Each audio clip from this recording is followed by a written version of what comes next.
Good morning, you guys. I'm really excited to present to you week 5 with an emphasis on picture books and poetry.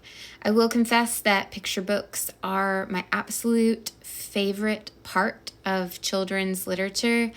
I love art as someone who likes to create things myself, and I just feel that this aspect of children's literature makes it such an enjoyable literature course to teach. So be prepared this week for 2 major discussions. One in response to chapter 5, which is picture books.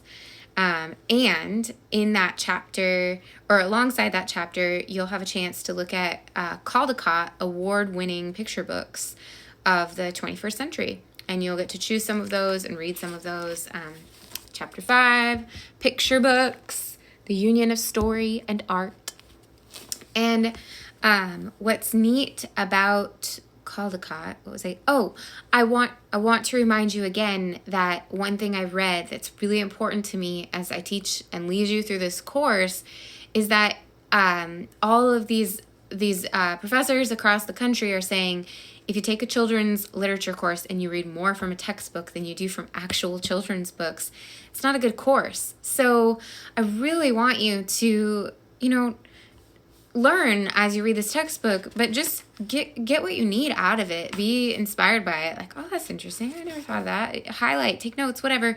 But then invest your energy into the application of those ideas. Really spending your time contemplating actual picture books. Okay.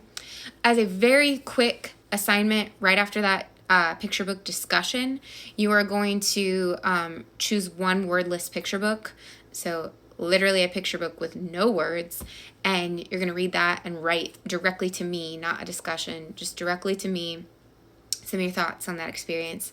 And then the other major discussion for the week is poetry, for the love of language. And we're squeezing that in because it's the subsequent chapter. So chapter 5, then you read chapter 6. And because if we don't read the poetry chapter now, we're never going to be able to squeeze this one into the quarter. I think it's really important. I think poetry for children is another one of those simple things that makes this a special genre of literature. And technically, poetry is a genre. So last week we looked at fantasy as a genre, and now we're looking at poetry as a genre. And within poetry, there are types. I'll give you just a little sneak peek list of that. Let's see right here. Sneak peek list. Shoot, give me 1 second.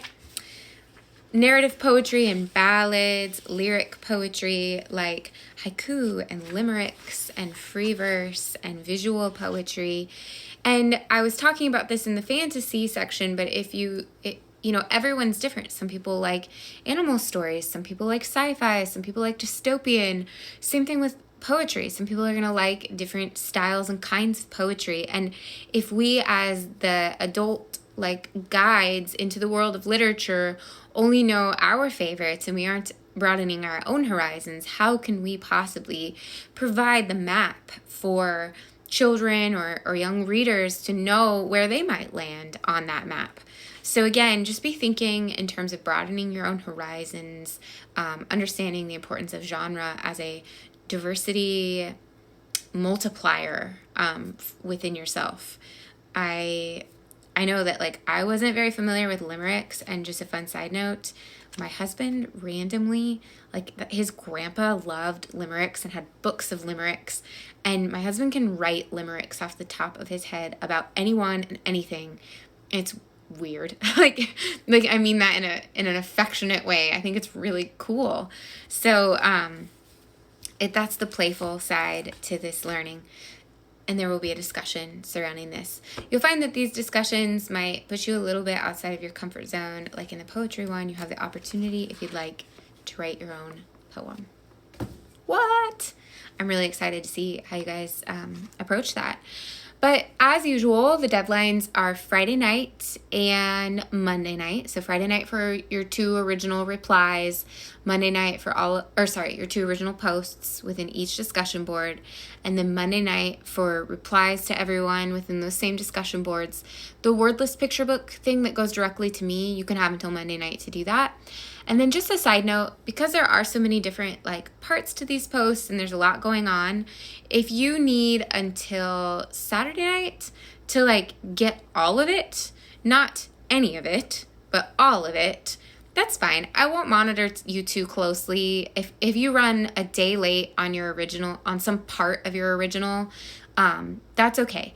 Just a day late still gives people time to reply to you.